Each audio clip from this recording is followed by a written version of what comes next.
Chapter 3. The rest of the day went uneventfully. Well, as uneventfully as it could go without any parents in the house. Dorinda took care of the food at every meal, and Annie organized us about everything else. We still hadn't found our powers, or, if any of us had, we didn't know it, and we were certain that we hadn't found any gifts. Could Dorinda's ability to cook be considered a power? We didn't think so, but it definitely came in handy. But the next morning found big changes. It was time to go back to school. "Please don't make us go in the hair-cutting room," Petal cried. "Of course I won't," Annie said. "It's not my job to make any of you do anything that isn't necessary for our survival." The hair-cutting room was one of our mother's inventions, our least favorite. You sat in the chair, said what kind of hairstyle you wanted, and several sets of scissors flew around your head, wildly snipping away until the desired look was complete. It was a ritual. Whenever we returned to school, we had to all get a trim. We were mostly worried that when the desired look was complete, it would involve us missing our ears. "But I could use a trim," Annie said of her own short hair.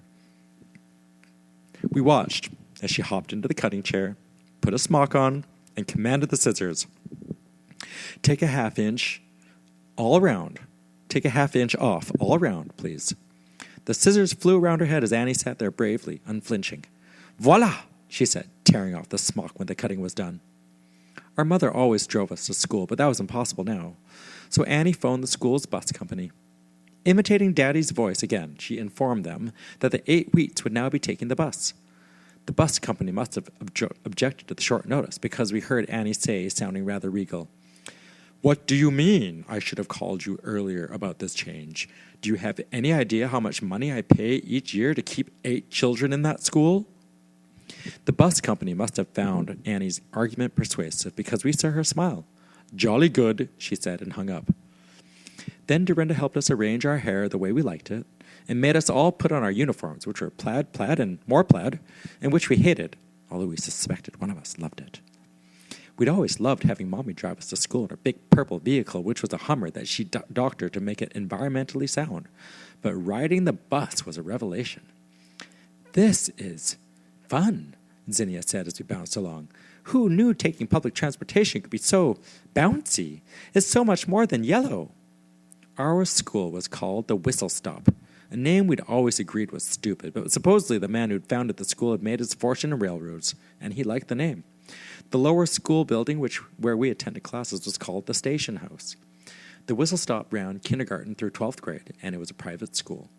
We were in 3rd grade there because we were incredibly smart and had skipped a year right upon entry. This was a good thing for the other students in our class. Without us, there would have been just 2 students in that grade. Apparently, there had been a year in which few children were born in our city, or at least few children whose parents wanted to send them to a private school stupidly named the Whistle Stop. The other 2 students in our grade were Will Sims, a tow-headed boy we liked very much because he was always willing to get up to all manner of adventure with us, and Mandy Stanko, who we didn't really like at all, but who we tried to be nice to, because without us, she would have had nobody.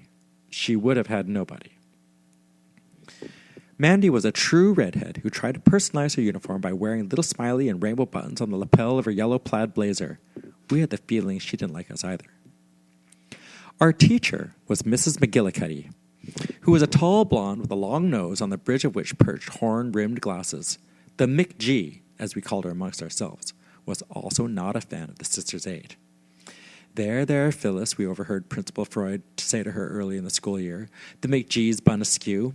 What do you expect me to do? Hire another teacher full-time so that poor person can get stuck with the 8, while you have to teach only the 2 left? I'm sorry, but it's just not in the budget." "But you don't understand," the McG had cried. "They're not human." At the time, we could tell that even Principal Freud thought this was a bit much. It wasn't like we had done anything to our new teacher. Not yet. Not really. Yes, there had been that one toad incident, but we could tell it bothered the McG whenever Marcia corrected her grammar. But you couldn't blame poor Jackie for the toad thing. It's practically expected of 3rd graders, isn't it? And Marcia couldn't help if she was really good at grammar, or that the McG's own grammar was, well, lousy. But here we were, back in school on the 2nd day of January, and things were going great. Will was there, which was not always the case since he tended to get sick a lot. Mandy had yet to say anything mean, and the McG had yet to muddle her grammar, so Marcia had yet to correct her. It was a happy time. And then that all changed. The McGee wanted to have that talk teachers always have the first day back at school. What did you do on your vacation? That part went innocently enough. I was sick the first half, Will said, but then I got better and I got to go ice skating. That half was really great. My family went skiing on the Matterhorn, Mandy said. Then, for good measure, just in case we had somehow missed the fact that she was living a higher life than the rest of us were, she fluffed her hair. We got snowbound in Utah, Dorinda said. How awful, the McGee said, adding, for your parents. Thankfully, the idea of being snowbound by a blizzard was exciting enough to the others that we didn't have to say anything else about our vacation, like, say, how our parents had gone poof. There was a lengthy pause. Then the McGee said, Isn't anyone going to ask me how I spent my time off?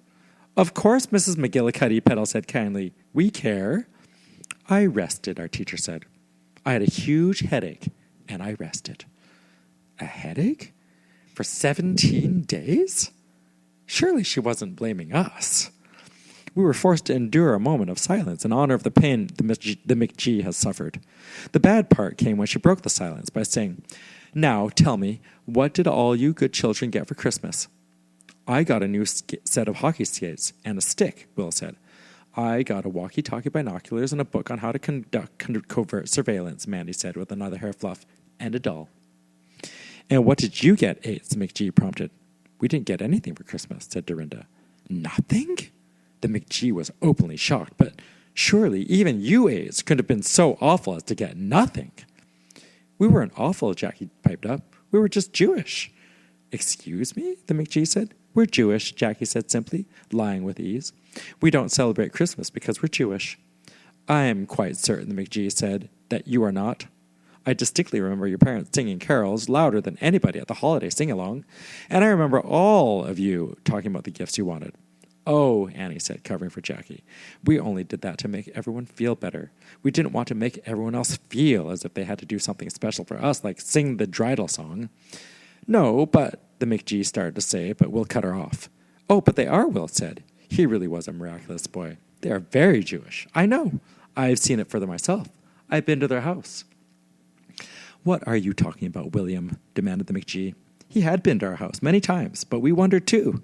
What was he talking about? Their house. Will gave a slight nervous cough. There are menorahs and, like, Stars of David everywhere. They even have those mezuzah thingies, and they all wear yarmulkes. You can barely move in the place for all that stuff. Honestly, the A's are more Jewish than a rabbi. Shalom, Jackie said for good measure. Mazel tov, Petal said. Gesundheit, Rebecca said with a sneer. The McGee looked at Will, stunned. We were stunned, too. Why had Will, who was always so painfully honest, lied on our behalf? Why, Will, Annie asked when we all went to recess, why did you lie to the McGee for us? I don't know, Will shrugged, as though even he wasn't sure. Maybe I did it because you looked like you needed saving right at that moment, like it was really important to you somehow. He shrugged again. Maybe I just did it because you're the Ates. We all fell in love with him a little bit at that moment. The rest of the school day passed without a major event, and we were sorry to say the bus ride home was not as exciting as the earlier one.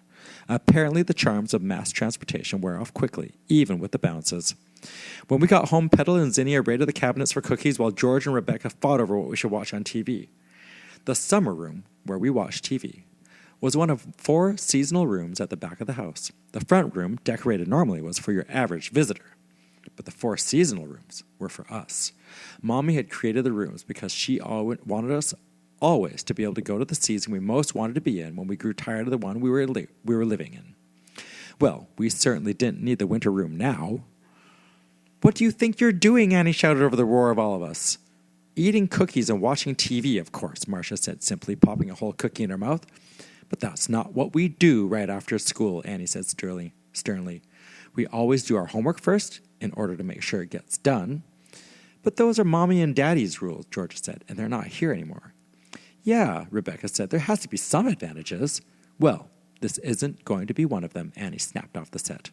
Dorinda, make a healthy snack for the girls. I'm thinking apple slices and glasses of milk, while the rest of you get out your school books. You're worse than Mommy and Daddy, Georgia said. At least they smile when they say those things. Can't we play in the snow first, Zinnia asked. It'll be dark soon, and the bus ride was so long. No, Annie said, work first. We can always turn on the outside lights if there's time for play outdoors afterward. Sheesh, Georgia said. Then, "Before I start my homework," she offered sweetly, "can I go get the mail for you? We forgot to pick it up. Maybe there are holiday cards waiting out there, or even another important note telling us what to do about Mommy and Daddy." "Thank you, Georgia," said Annie. "That would be lovely. It's nice to see you finally getting into the spirit of things." We were all busy attacking our math homework, Annie at the head of the table supervising when Georgia returned a few minutes later. She had a huge stack of mail in her hands. Annie looked up from helping Zinnia. "Anything interesting?" Georgia walked right up and dropped the envelopes on the table in front of her, one at a time. "What's all of this?" Annie called. "Bills, I believe they're called," Georgia said, with a smile that could almost be called evil. "And what do you expect me to do with them all?" Annie asked, looking overwhelmed. "I expect you to find a way to pay them, of course," Georgia said. "You did want to be in charge of everything, didn't you?" And that's when Annie started to scream.